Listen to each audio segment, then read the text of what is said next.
तो हेलो दोस्तों, जैसे कि मैं आप लोगों को बताया था कि एसएससी जीडी का जो कि आरडब्ल्यूए बुक है, रोजगार विथ अंकित पब्लिकेशन का बुक है, तो उन सब का मैं क्वेश्चन लाऊंगा। तो मैं आज से स्टार्ट करने वाला हूँ। सभी जितना भी एसएससी जीडी 2026 का फॉर्म जो भी लोग भर चुके हैं, उनको ये मतलब वीडियो देखना ही चाहिए। और इसमें मैं आप लोगों को इसमें जैसे कि टोटल हिस्ट मतलब इसमें से आप लोग यहाँ पे देख सकते हैं। यहाँ पे जो मैं आपको बता रहा हूँ, यहाँ पे देखिए टोटल जो यहाँ आपका ये विषय सूची है, तो इतिहास का इसमें से जो कि हिस्ट्री हिस्ट्री का इसमें से 33 पेज तक है। उसके बाद ज्योग्राफी जो कि भूगोल 34 से 65 तक है। उसके बाद राज्य व्यवस्था जो कि पॉलिटी पॉलिटी आपका यहाँ पे 66 से 96 तक है। उसके बाद यहाँ पे देखिए भारतीय अर्थव्यवस्था जो कि इकोनॉमिक्स हो गया, तो ये आपका 97 से 134 तक है। उसके बाद कुछ यहाँ पे साइंस का भी है आंसर। तो यहाँ पे मतलब क्वेश्चन आंसर और ये सब पीवाईक्यू पे ही बेस्ड है। तो ये आप लोगों को बहुत हेल्प करने वाला है। और ये टोटल इसका 235 पेज है स्टैटिक जीके को लेके। और साथ ही 5 मतलब प्रैक्टिस सेट भी है। तो मैं आज से ये स्टार्ट करने वाला हूँ। और ये मेरा भी हेल्प होगा, आप लोग का भी हेल्प होगा, जिसको देखना है वो भी देख सकते हैं। तो चलिए मैं डेली इसमें 20-20 क्वेश्चन कराने वाला हूँ। 20 क्वेश्चन में कराने वाला हूँ, ताकि मतलब 20 क्वेश्चन आप लोग यहाँ पे मतलब देखना भी आसान हो और आप लोग मतलब माइंड में रख भी सकते हैं। इसलिए मैं 20 क्वेश्चन ही कराने वाला हूँ।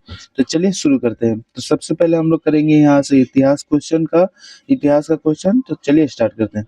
तो क्वेश्चन नंबर 1 देख लेते हैं। क्वेश्चन नंबर 1, भारतीय पुरातत्व का जनक किसे कहा जाता है? तो इसका आंसर हो जाएगा आपका अलेक्जेंडर कनिंघम, जो कि ऑप्शन ए में है। और अलेक्जेंडर कनिंघम को भारतीय पुरातत्व का जनक कहा जाता है। और अलेक्जेंडर कनिंघम ने भारत में वर्ष 1861 ईस्वी में भारतीय पुरातत्व सर्वेक्षण, जिसको एएसआई भी कहते हैं, और इसको आर्कियोलॉजिकल सर्वे ऑफ इंडिया इसका फुल फॉर्म है, और हिंदी में भारतीय पुरातत्व सर्वेक्षण, और इसकी स्थापना किया था। पहला इसका मतलब जो एएसआई है, तो एएसआई जो कि आप लोगों को पता ही है एएसआई का फुल फॉर्म। तो इसका जो प्रथम महानिदेशक बने थे अलेक्जेंडर कनिंघम। तो ये क्वेश्चन बन सकता है। और ये आपका कब कब आया था, यहाँ भी मतलब दिया हुआ है। तो देखिए यहाँ पे जो भी पीवाईक्यू होगा सब यहाँ पे क्वेश्चन दिया होता है। तो चलिए उसके बाद क्वेश्चन नंबर 2, निम्नलिखित में से कौन भारत में पुरातात्विक महत्व का पुनर्पसान स्थल है? तो यहाँ पे क्वेश्चन नंबर 2 देखते हैं। तो इसका निम्नलिखित में से कौन भारत में पुरातात्विक महत्व का पुनर्पसान स्थल है? तो इसका आंसर हो जाएगा हुंसागी। और एक बात, हम लोग मतलब जो 20 क्वेश्चन है उसको जैसे कि दो दो बार पढ़ेंगे। जैसे कि मान लीजिए ये एक क्वेश्चन हो गया ना, तो जैसे कि देखिए निम्नलिखित में से कौन सा भारत का पुरातात्विक महत्व का एक पुनर्पसान स्थल है? तो इसी को हम लोग 2 बार रिपीट करेंगे। जैसे कि बार-बार हम लोग यह मतलब 2 बार करेंगे, आंसर को भी 2 बार करेंगे, तो ये मतलब हम लोग को याद करने में सुविधा होगा और याद जल्दी हो जाएगा। तो मतलब माइंड में हम लोग का रिकॉल होते रहेगा। तो जैसे कि मैं यहाँ पे आपको एग्जांपल दे रहा हूँ, जैसे निम्नलिखित में से कौन भारत में पुरातात्विक महत्व का एक पुनर्पसान स्थल है? तो इसका आंसर हो जाएगा हुंसागी। फिर से एक बार रिपीट करेंगे, निम्नलिखित में से कौन भारत में पुरातात्विक महत्व का एक पुनर्पसान स्थल है? तो इसका आंसर हो जाएगा हुंसागी। तो ऐसे मतलब करके 2 बार हम लोग करेंगे। तो उसके बाद यहाँ पे कुछ अन्य फैक्ट, पुनर्पसान कालीन स्थल हुंसागी कर्नाटक राज्य में स्थित है। और इसका चिरान, बुरझौम और तथा मेहरगढ़ नवपाषाण कालीन स्थल है। तो इसका आंसर देखिए, पुनर्पसान कालीन स्थल हुंसागी कर्नाटक राज्य में स्थित है। चिरांद, बुरझौम तथा मेहरगढ़ नवपाषाण कालीन स्थल है। तो इसको 2-2 बार पढ़ेंगे, ऐसे ही हम एग्जांपल दिए हैं अभी। तो प्राचीन काल में कमक्कार शब्द का संबंध डैश से था?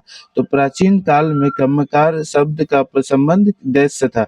तो इसका आंसर हो जाएगा ऑप्शन बी, भूमिहीन खेतिहर मजदूरों से था। तो प्राचीन काल में कर्मकार संबंध का शब्द का संबंध भूमिहीन खेतिहर मजदूरों से था।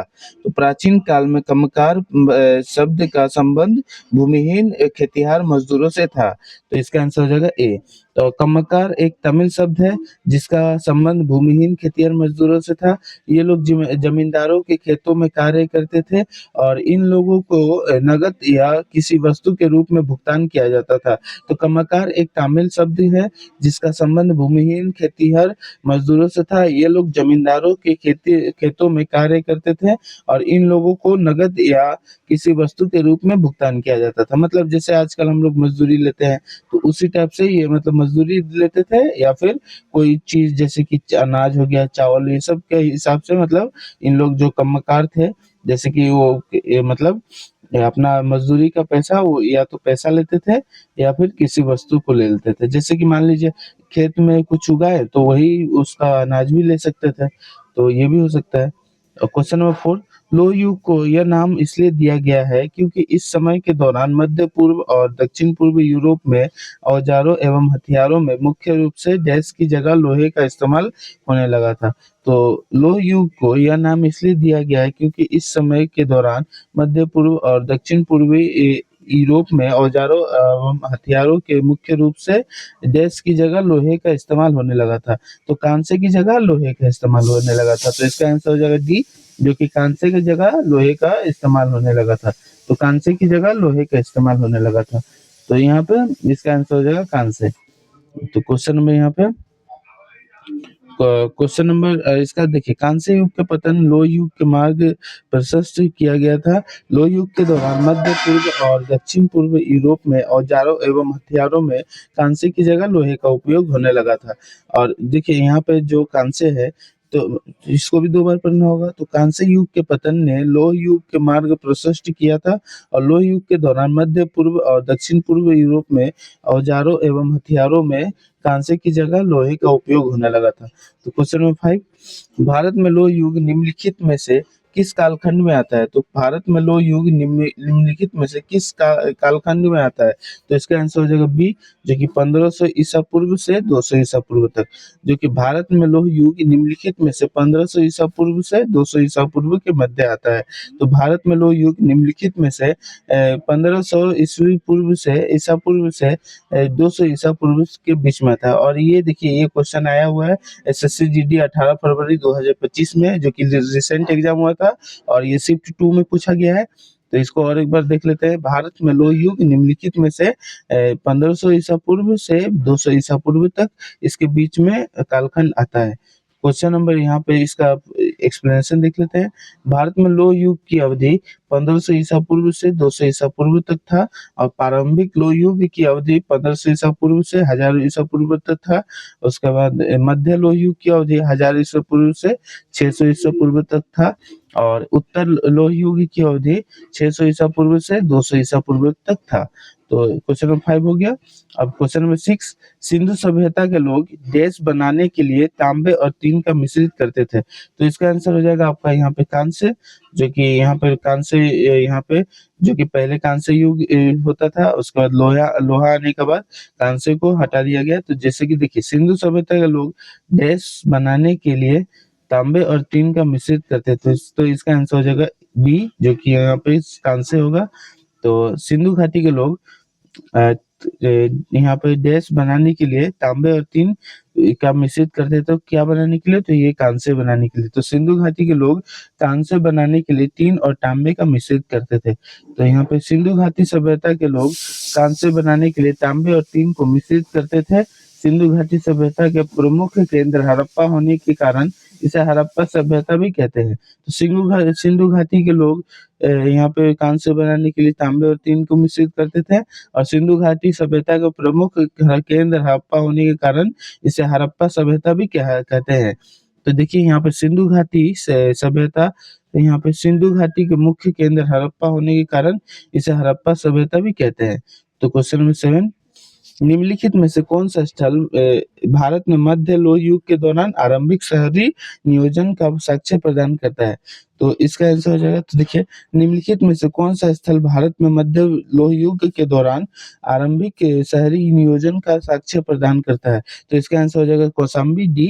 तो निम्नलिखित में से कौन सा स्थल, तो ये इसका आंसर भारत में मध्य लोह युग के दौरान आरंभिक शहरी योजना का नियोजन का साक्ष्य प्रदान करता है। तो यहाँ पे आंसर हो जाएगा कौशाम्बी।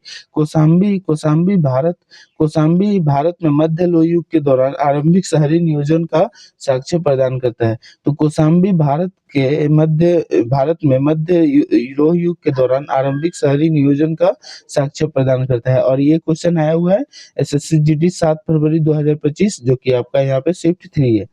तो ये शिफ्ट 3 में आया हुआ है। तो कौशाम्बी भारत में मध्य लोह युग के दौरान आरंभिक शहरी योजना नियोजन का साक्ष्य प्रदान करता है। तो ये क्वेश्चन पूछा गया है। भारत में मध्य लोह युग की अवधि आपका लगभग 1000 ईसा पूर्व से 600 ईसा पूर्व तक था।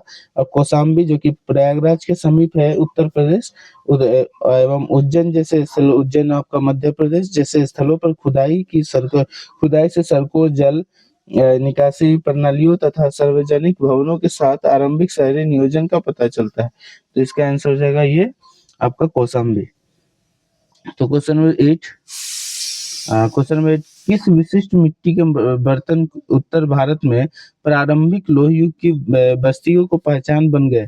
तो इसका आंसर किस विशिष्ट मिट्टी के बर्तन उत्तर भारत में प्रारंभिक लोह युग की बस्तियों की पहचान बन गए? तो इसका देखिए ये क्वेश्चन आया हुआ है आपका एसएससी जीडी 7 फरवरी 2025 में शिफ्ट 1 में। तो ये जो भी क्वेश्चन है तो इसका जो आया होगा वो उसका क्वेश्चन टेक के साथ में ये बुक आता है। तो हम लोग को और भी आसानी होगा कि कौन सा पीवाईक्यू है, कौन सा पीवाईक्यू नहीं है। तो इसमें लेकिन ज़्यादातर क्वेश्चन सब पीवाईक्यू ही है। और ये आरडब्ल्यू बुक का है जो कि 2026 के लिए है। तो ये इसका फॉर्म भी जो नहीं भरे वो भर देना है, जो कि 31 दिसंबर लास्ट डेट है। तो यहाँ पे देखिए किस विशिष्ट मिट्टी के बर्तन उत्तर भारत में प्रारंभिक लोह युग की बस्तियों की पहचान बन गए थे? तो इसके आंसर देखिए, इसका आंसर हो जाएगा चित्रित धूसर बर्तन। चित्रित धूसर बर्तन जो कि आंसर डी हो जाएगा इसका। तो चित्रित धूसर बर्तन, तो यहाँ पे विशिष्ट मिट्टी के जो कि चित्रित धूसर बर्तन उत्तर भारत में प्रारंभिक लोह युग की बस्तियों की पहचान बन गए। तो इसका आंसर हो जाएगा चित्रित धूसर बर्तन। तो मूल रूप में चित्रित धूसर बर्तन मातृभांड प्रारंभिक लोह युग की ग्रामीण बस्तियों के प्रतीक है। और चित्रित दूषित मृत भांड से संबंधित लोह युग की सबसे प्रारंभिक प्रमाण पूर्वी पाकिस्तान में घग्गर हकरा नदी एवं उत्तरी राजस्थान से गंगा यमुना विभाजन तक प्राप्त होते हैं।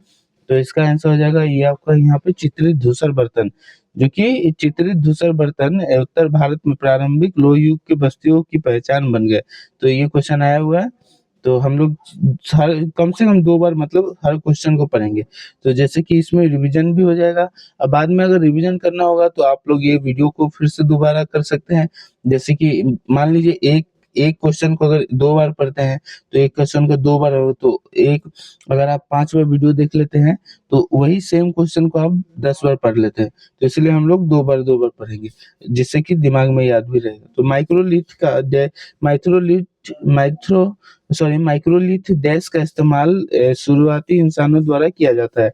तो इसका आंसर हो जाएगा माइक्रोलिथ डैश का इस्तेमाल शुरुआती इंसानों द्वारा किया जाता है। तो इसका आंसर हो जाएगा छोटे पत्थर के औजार। तो माइक्रोलिथ छोटे पत्थर के औजार का इस्तेमाल शुरुआती इंसानों द्वारा किया जाता था। तो माइक्रोलिथ छोटे पत्थर का औजार का इस्तेमाल माइक्रोलिथ छोटे पत्थर का औजार का इस्तेमाल शुरुआती इंसानों द्वारा किया जाता था। माइक्रोलिथ छोटे पत्थर का औजार का इस्तेमाल शुरुआती इंसानों द्वारा किया जाता था। तो इसका आंसर हो जाएगा बी, जो कि छोटे पत्थर का औजार। माइक्रोलिथ जो कि छोटे पत्थर का औजार का इस्तेमाल शुरुआती इंसानों द्वारा किया जाता था। तो क्वेश्चन नंबर इसका आंसर हो जाएगा बी, जो कि छोटे पत्थर के औजार हो जाएगा।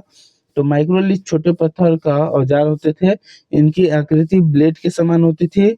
और ये उपकरण वास्तव में छोटे एवं नुकीले होते थे, जिनका प्रयोग शुरुआती मनुष्य द्वारा शिकार में किया गया था। और माइक्रोलिथ छोटे पत्थर का औजार होते थे। इनकी आकृति ब्लेड के समान होती थी।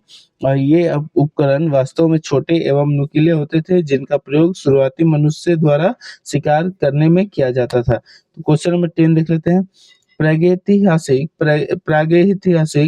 कालों के वर्गीकरण के लिए 3 काल प्रणाली की शुरुआत किसके द्वारा की गई थी? तो प्रागैतिहासिक कालों में वर्गीकरण के लिए 3 काल प्रणाली की शुरुआत किसने की थी? प्रागैतिहासिक कालों में वर्गीकरण के लिए 3 काल प्रणाली की शुरुआती किसके द्वारा की गई थी? तो इसका आंसर हो जाएगा आपका सी, जो कि क्रिश्चियन जुर्गेन्सन थॉमसन द्वारा किया गया था।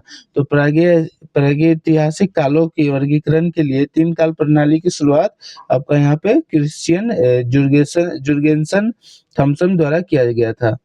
तो क्रिश्चियन जुर्गेन्सन थॉमसन द्वारा किया गया था। प्रागैतिहासिक का वर्गीकरण के लिए 3 काल प्रणाली की शुरुआत क्रिश्चियन जुर्गेन्सन थॉमसन, जो कि ऑप्शन सी में है, उसके द्वारा किया गया था। तो 1820 के दशक में क्रिश्चियन जुर्गेन्सन थॉमसन को पुरातत्व संग्रह का प्रमुख नियुक्त किया गया था, जो बाद में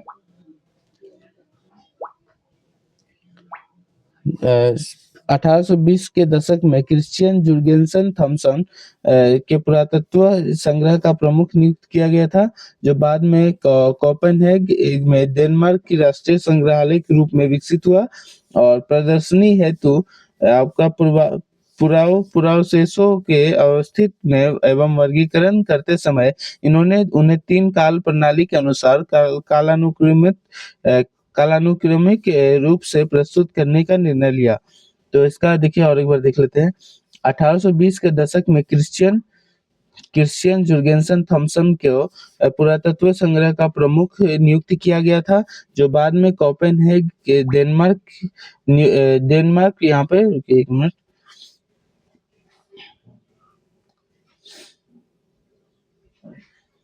1820 के दशक में क्रिश्चियन जुर्गेन्सन थॉमसन को पुरातत्व संग्रह का प्रमुख नियुक्त किया गया था, जो बाद में कोपेनहेगन में डेनमार्क के राष्ट्रीय संग्रहालय के रूप में विकसित हुआ। और प्रदर्शनी हेतु पुरावशेषों के अवस्थित एवं वर्गीकरण करते समय इन्होंने उन्हें 3 काल प्रणाली के अनुसार कालानुक्रमित किया था। और ये आपका यहाँ पे क्वेश्चन नंबर 10 का हो जाएगा यहाँ पे क्रिश्चियन जुर्गेन्सन थॉमसन। क्वेश्चन नंबर 11, वह अवधि जब हम लोग 12,000 वर्ष के पूर्व से लेकर लगभग 10,000 पूर्व तक पर्यावरणीय परिवर्तन पाते हैं, उसको क्या कहते हैं? तो क्वेश्चन नंबर 11 का आंसर हो जाएगा आपका मध्यपाषाण काल। तो वह मध्यपाषाण वह अवधि है जब हम लोग 12,000 वर्ष पूर्व से लेकर लगभग 10,000 वर्ष पूर्व तक पर्यावरणीय परिवर्तन पाते हैं, उसको हम लोग मध्यपाषाण काल कहते हैं। और यहाँ पे भारत में मध्यपाषाण काल का प्रारंभ हेलोसिन युग के साथ हुआ था। मध्यपाषाण के काल का उपकरण अत्यंत छोटे होते थे, जिसके कारण उन्हें माइक्रोलिथ कहा जाता था। और नोट कर लीजिए, ये प्रागैतिहासिक काल का सही क्रम निम्नलिखित है, जैसे कि पुरापाषाण काल, मध्यपाषाण काल और नवपाषाण काल। और इसको किसने किया था? तो अभी हम लोग देखे हैं क्रिश्चियन बोल के थे, उन्होंने इनको भाग किया था, जैसे पुरापाषाण काल, मध्यपाषाण काल और नवपाषाण काल। तो इसको किसने भाग किया था? तो इसको भाग किया था, देख लीजिए यहाँ पे क्रिश्चियन जुर्गेन्सन थॉमसन, इन्होंने इसको भाग किया था, जैसे कि पुरापाषाण काल, मध्यपाषाण काल और नवपाषाण काल। तो क्या होगा? तो यहाँ पे क्रिश्चियन थॉमसन ने यहाँ पे इन सबको भाग किया था, जैसे पुरापाषाण, मध्यपाषाण और नवपाषाण काल। तो इसका आंसर हो जाएगा मध्यपाषाण। तो मध्यपाषाण वह अवधि है जब हम लोग 12,000 वर्ष पूर्व से लगभग 10,000 वर्ष पूर्व तक पर्यावरणीय परिवर्तन पाते हैं, उसको हम लोग कहते हैं मध्यपाषाण काल। क्वेश्चन नंबर 12, भारत में शुतुरमुर्ग किस काल में पाए जाते थे? तो इसका आंसर हो जाएगा पुरापाषाण काल। भारत में शुतुरमुर्ग पुरापाषाण काल में पाए जाते थे। और ये क्वेश्चन पूछा हुआ है, आप लोग देख सकते हैं। तो भारत में शुतुरमुर्ग पुरापाषाण काल में पाए जाते थे। और भारत में शुतुरमुर्ग किस काल में पाए जाते हैं? तो ये किस काल में पाए जाते थे? तो ये हो जाएगा पुरापाषाण काल में पाए जाते थे। तो भारत में पुरापाषाण काल के दौरान शुतुरमुर्ग पाए जाते थे। और महाराष्ट्र के पाटन पुरास्थल में से शुतुरमुर्ग के अंडे की छिलके जो कि उत्कीर्णन के साथ प्राप्त हुए थे।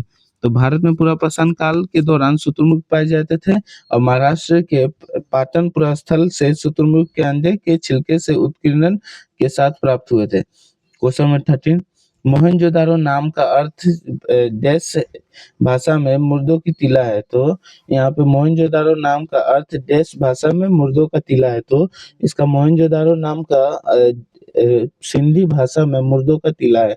तो मोहनजोदारो को हम लोग मुर्दा को टीला बोलते हैं, मुर्दों का टीला। और ये किस भाषा में बोला जाता है? तो ये मतलब सिंधी भाषा से आया हुआ है। तो मोहनजोदारो सिंधी भाषा का मुर्दों का टीला कहलाता है। तो मोहनजोदारो नाम का अर्थ सिंधी भाषा में मुर्दों का टीला है। तो यहाँ पे सिंधी भाषा में मोहनजोदारो का अर्थ मृतकों का टीला है। और सैंधव सैंधव स्थल जो कि मोहनजोदारो की खोज वर्ष 1922 में राखालदास बनर्जी ने की थी कि सैंधव स्थल मोहनजोदारो की खोज वर्ष 1922 में राखालदास बनर्जी ने की थी। और मोहनजोदारो पाकिस्तान के सिंध प्रांत के लड़काना जिले में सिंधु नदी के तट पर स्थित है। तो मोहनजोदारो पाकिस्तान के सिंध प्रांत के लड़काना जिले में सिंधु नदी के तट पर स्थित है। तो सिंधी भाषा में मोहनजोदारो का अर्थ मृतकों का टीला है। और सैंधव स्थल मोहनजोदारो की खोज वर्ष 1922 में राखालदास बनर्जी ने किया था। और मोहनजोदारो पाकिस्तान के सिंध प्रांत के लड़काना जिले में सिंधु नदी के तट पर स्थित है। तो इसका आंसर हो जाएगा ये आपका सिंधी। क्वेश्चन नंबर 14, निम्नलिखित में से प्राचीन भारत की कौन सी लिपि दाईं और बाईं ओर से लिखी जाती है? दाईं से और बाईं ओर लिखी जाती है। तो निम्नलिखित में से प्राचीन भारत की कौन सी लिपि दाईं से बाईं ओर लिखी जाती है? तो इसका आंसर हो जाएगा सी, जो कि खरोष्ठी हो जाएगा। तो निम्नलिखित में से प्राचीन भारत में कौन सी लिपि दाईं से बाईं ओर लिखी जाती है? तो इसका निम्नलिखित में प्राचीन भारत में खरोष्ठी लिपि दाईं से बाईं ओर लिखी जाती है। तो इसका खरोष्ठी हो जाएगा आंसर। और प्राचीन भारत में खरोष्ठी लिपि दाएं से बाएं लिखी जाती थी। और इस लिपि को पढ़ने का श्रेय जेम्स प्रिंसेप को जाता है। और प्राचीन भारत में खरोष्ठी लिपि दाएं से बाएं लिखी जाती थी। और इस लिपि को पढ़ने का श्रेय जेम्स प्रिंसेप को जाता है। तो क्वेश्चन नंबर इसका 14 का आंसर हो जाएगा सी, जो कि खरोष्ठी दाएं से बाएं ओर लिखी जाती है। क्वेश्चन नंबर 15, निम्नलिखित में से कौन सी सभ्यता अपने नगर नियोजन के लिए प्रसिद्ध है? तो इसका आंसर आपका देख लीजिए। 15 का आंसर जगह ए, निम्नलिखित में से कौन सी सभ्यता अपने नगरों नियोजन के लिए प्रसिद्ध है? तो निम्नलिखित में से सिंधु घाटी सभ्यता अपने नगर नियोजन के लिए प्रसिद्ध है। तो निम्नलिखित में से कौन सी सभ्यता अपने नगर नियोजन के लिए प्रसिद्ध है? तो इसका आंसर हो जाएगा ए, जो कि सिंधु घाटी सभ्यता नगर नियोजन के लिए प्रसिद्ध है। तो इसमें इसका आंसर हो जाएगा ए, सिंधु घाटी सभ्यता। तो 15 तक हम लोग पहुंच चुके हैं और 5 बचा हुआ है। तो हड़प्पा या सिंधु घाटी सभ्यता एक नगरीय सभ्यता थी। और नगर नियोजन की व्यवस्था सिंधु घाटी सभ्यता की एक प्रमुख विशेषता थी। और सिंधु घाटी सभ्यता के 2 प्रमुख नगर हड़प्पा और मोहनजोदारो थे। और इसका और ऊपर देख लेते हैं। हड़प्पा या सिंधु घाटी सभ्यता एक नगरीय सभ्यता थी। और नगर नियोजन की व्यवस्था सिंधु घाटी सभ्यता की एक प्रमुख विशेषता थी। और सिंधु घाटी सभ्यता के 2 प्रमुख नगर हड़प्पा और मोहनजोदारो थे। और मोहनजोदारो मतलब आप लोग पता ही है, मृतकों का टीला बोला जाता है, जो कि यहाँ पे आपका मृतकों का टीला होता है। और ये किस भाषा में? तो ये सिंधी भाषा में मृतकों का टीला कहा जाता है। क्वेश्चन नंबर 16, किस स्थान से हड़प्पा कालीन रथ की एक प्रतिमा प्राप्त हुई थी? तो इसका आंसर हो जाएगा डेमाबाद। तो डेमाबाद से हड़प्पा कालीन रथ की एक प्रतिमा प्राप्त हुई थी। तो इसका आंसर हो जाएगा डेमाबाद। किस स्थान से हड़प्पा कालीन रथ की एक प्रतिमा प्राप्त हुई थी? तो इसका आंसर हो जाएगा सी, जो कि डेमाबाद से हड़प्पा कालीन रथ की एक प्रतिमा प्राप्त हुई थी। तो डेमाबाद महाराष्ट्र हड़प्पा सभ्यता की दक्षिणतम स्थल है। यहाँ से रथ की मूर्ति प्राप्त हुई थी। तो डेमाबाद महाराष्ट्र हड़प्पा सभ्यता के दक्षिणतम स्थल है। यहाँ से रथ की मूर्ति प्राप्त हुई थी। क्वेश्चन नंबर 17, ऋग्वैदिक काल में रावी नदी को क्या कहा जाता था? तो ऋग्वैदिक काल में रावी नदी को क्या कहा जाता था? तो ऋग्वैदिक काल में रावी नदी को परुस्नी कहा जाता था। तो ऋग्वैदिक काल में रावी नदी को परुस्नी कहा जाता था। तो और भी यहाँ पे प्राचीन नाम और उनके आधुनिक नाम देख लेते हैं। तो आस्किनी को क्या कहा जाता है? चिनाब। तो आस्किनी को क्या कहा जाता है? चिनाब। और विपाशा को क्या कहा जाता है? व्यास। विपाशा को व्यास कहा जाता है, वितस्ता को झेलम कहा जाता है, वितस्ता को झेलम कहा जाता है, और सदानीरा जो कि गंधक कहा जाता है, सदानीरा को गंधक कहा जाता है, और गोमती को कहा जाता है गोमल, गोमती को गोमल कहा जाता है। तो इसको हम लोग 2-2 बार पढ़ेंगे तो ये याद रहेगा। तो और एक बार देख लेते हैं, आस्किनी को चिनाब कहा जाता है, विपाशा को व्यास कहा जाता है, वितस्ता को झेलम कहा जाता है, और सदानीरा को गंधक कहा जाता है, और गोमती को गोमल कहा जाता है। तो क्वेश्चन नंबर 18, सतलज नदी का वैदिक नाम क्या है? तो जो ऋग्वेद में वर्णित सप्त सिंधु नदियों का एक हिस्सा है। तो सतलज नदी का वैदिक नाम क्या है? जो ऋग्वेद में वर्णित सप्त सिंधु नदियों का एक हिस्सा है। तो इसका आंसर हो जाएगा शतुद्री, शतुद्री हो जाएगा इसका आंसर।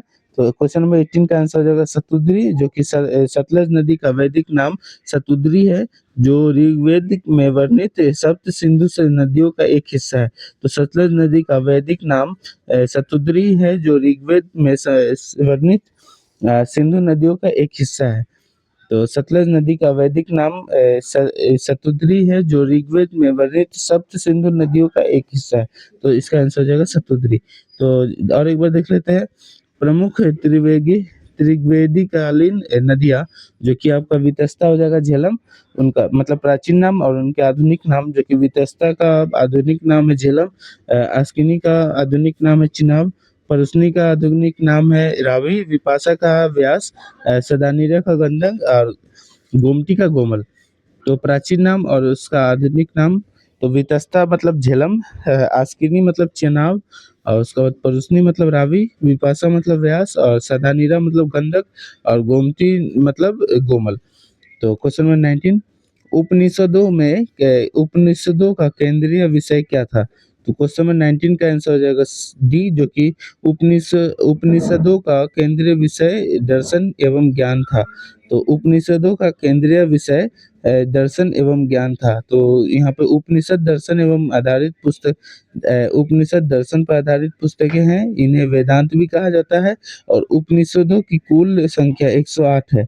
उपनिषद दर्शन पर आधारित पुस्तकें हैं, इन्हें वेदांत भी कहा जाता है, और उपनिषदों की काल संख्या 108 है। तो क्वेश्चन नंबर 19 कंप्लीट हो गया। क्वेश्चन नंबर 20, चार वेदों में से किसमें बुरी आत्माओं और बीमारियों से बचने के लिए जादू टोना और तंत्र मंत्र संग्रह है?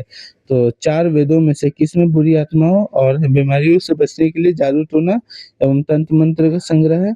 तो इसका आंसर हो जाएगा 20 का आंसर हो जाएगा आपका यहाँ पे 20 का आंसर हो जाएगा अथर्ववेद, जो कि चार वेदों में से अथर्ववेद में आपका यहाँ पे जादू टोना से बचने का उपाय है। तो यहाँ पे देखिए कि क्या आंसर हो जाएगा अथर्ववेद, जो कि अथर्ववेद चार वेदों में से बुरी आत्माओं और बीमारियों से बचने के लिए जादू टोना और तंत्र मंत्र का संग्रह है।